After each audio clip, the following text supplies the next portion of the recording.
In this tutorial, we're going to do some basic edits and then add a color grade using the color balance tool. First, I'd like to check the exposure.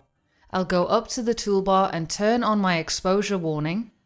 And I do have some overexposed areas, so I'll go down to my high dynamic range tool and just recover those using the highlight slider.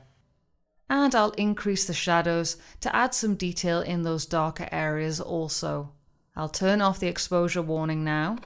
Next, I'd like to look at the contrast. I'll go down to my curve tool and I'll select the Luma Curve.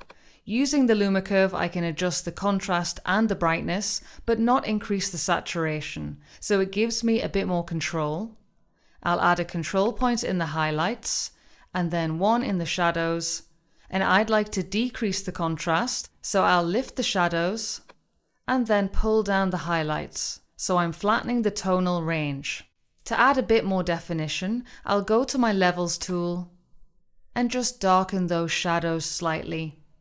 Let's add some contrast to the midtones using the clarity slider, and I can increase the structure to enhance the texture.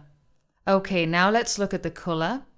I'll go to my color tool tab and then down to the color editor tool. In the advanced tab, I'll select my color picker, and I'll select the yellow in the background because I'd like to warm this up a touch. I'll use the hue slider and just warm this up. I'll also increase the saturation slightly. Now let's add a color grade. I'll go up to the color balance tool. I'll select my shadow tab first, and I can pull out the tool and enlarge the window to see a bit more clearly.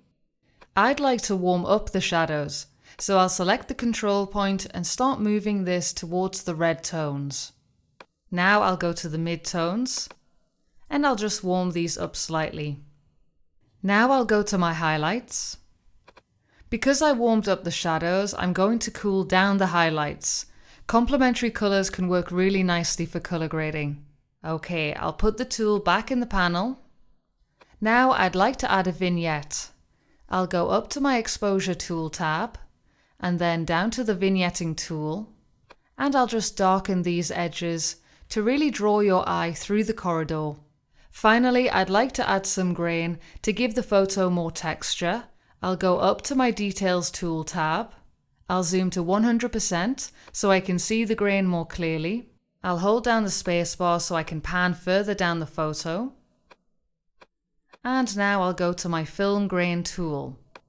I'll select the soft grain so the result is nice and subtle. And I'll just increase the impact and also the granularity to make the grain a bit coarser. Okay, so let's see the before and after.